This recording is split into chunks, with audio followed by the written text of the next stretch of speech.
This time round, we hear the story of a young, ambitious guy who moved to Sydney and ended up working his way into one of the biggest fund managers on the planet.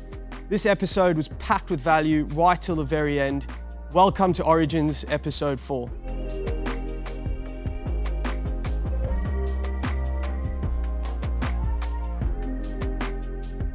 So today I'm here with Doug Frewin. Doug has been a club member for about a year now. He's somebody that I consider a good mate as well. And he's somebody that I love to associate myself with because he's the kind of guy who holds himself to the highest standards in every area of his life. And that's something that we definitely love having involved at Cub. Mate, to start off, why don't you give us a bit of an introduction as to what you do right now and the business that you're operating in? Sure. Thanks, Calvin. Thanks for the introduction. So I'm an associate director at Capital Group Investment Management. So Capital Group is one of the largest and oldest active fund managers globally. So we manage global equities, fixed income and emerging markets across multiple geographies around the world.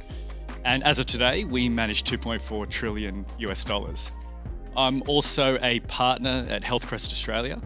Healthcrest Australia is a business that looks to enable healthcare businesses in the private market through M&A activity and an implementation of our framework. And one of the verticals that we're looking at the moment is assisted living and aged care. So my history consists of working both in public and private markets, having spent my experience at fund managers and investment banks. Yeah, amazing. And yeah, obviously love what you do. And as I said, it's great to see you around all the members and whatnot. And I think you definitely raise the standards of everybody around you.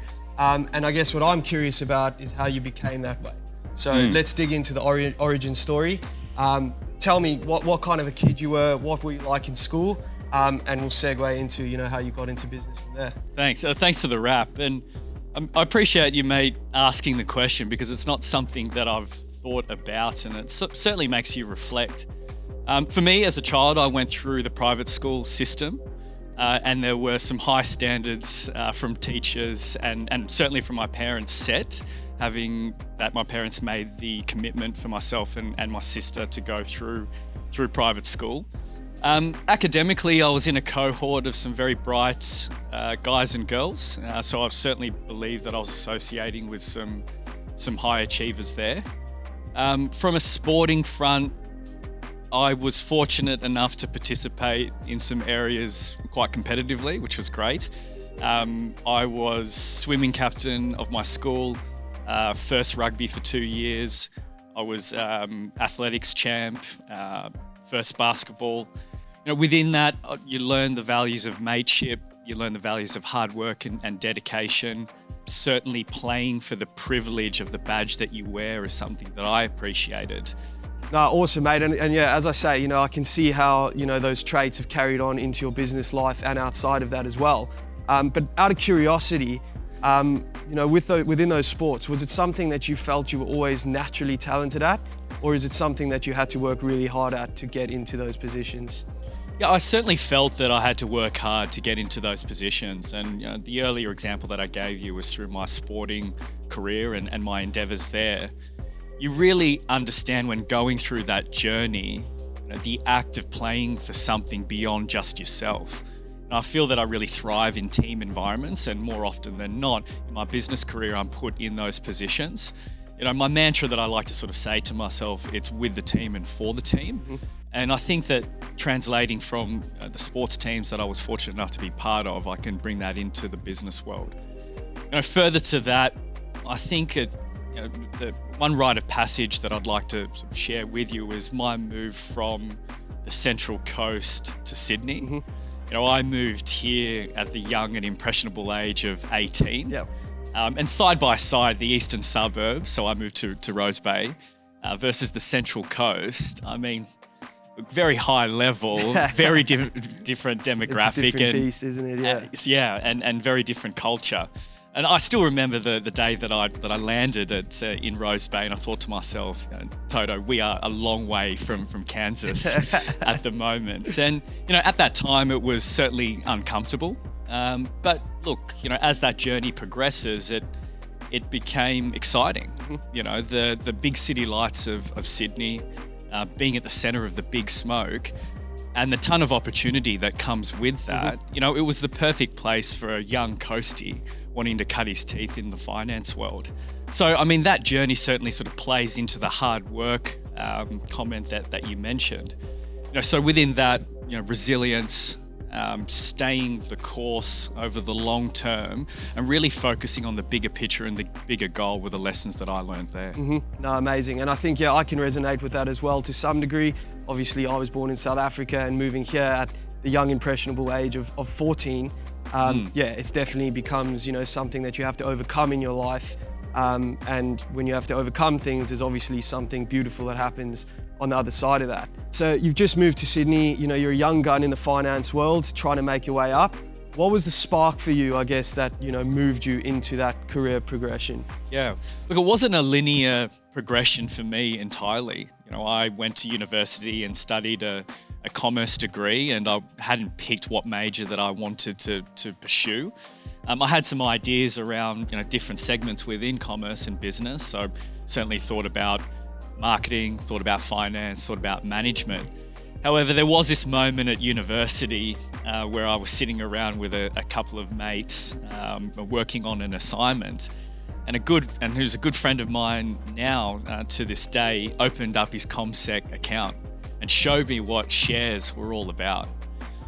And just looking at him go through that process of buying and selling and telling me about earnings around particular companies just hooked me in.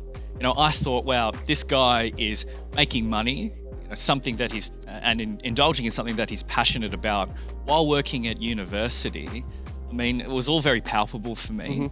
And that's what got me hooked into working, within financial services and specifically investments. I still remember the day that I put my first trade on. There was an announcement from Macquarie Bank. Their quarterly results were about to get released, and I thought, I really like this business. And if I was to put that into a quantitative model at the moment, I'm telling you, there's no sophistication about it. It was literally a hunch. I like this business. I like the management. I've had a look very top, high level as to what they are, what they're about as a business, and I put that trade on. Lo and behold, the quarterly results came out. I made some money off it, and I said, this is how to make money. This is how to excel in business. And look, the rest is history from there. Awesome, mate. No, well, I'm always curious to hear about people's aha moments and, that moment that sparked, the progression of their career. And obviously post that, you landed yourself at Capital Group, one of the largest fund managers in the world. And obviously congratulations on that.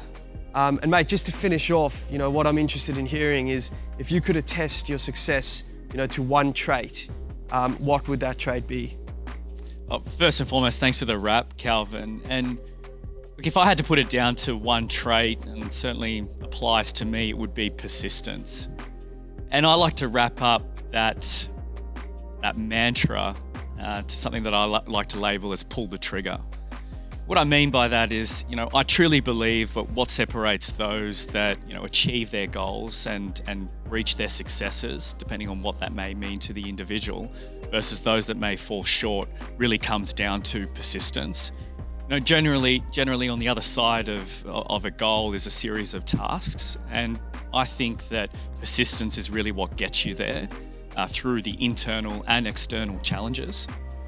In my industry, I'm yet to meet anybody, or for this, at this club for that matter, that has a success story that didn't display a high degree of persistence. It's that extra phone call. It's the back-to-back meetings. It's the working on a deal despite a tight schedule. It's the excelling in other areas of your lifestyle outside of work. And it might even be the ongoing, consistent conversation that you're having with family and friends that, yes, you do live with work-life balance, even though you know that that might not be completely true. So I think that persistence is the price that you've got to pay for success. And all of these things that I mentioned, never stop, unless you do, of course. So, therefore, success is never really owned, it's leased, and persistence is the price that you've got to pay.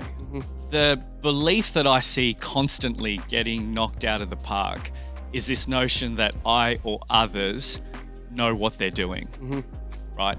So when you're a child, you look up at adults and think, wow, they really know what life's about, right? They seem happy and they have it together. And then you get to be an adolescent and you think, well, my parents might not be completely in sync with what I'm really interested in, nor what's cool, but hey, they have cars and they have houses and, they really seem to know what life's about.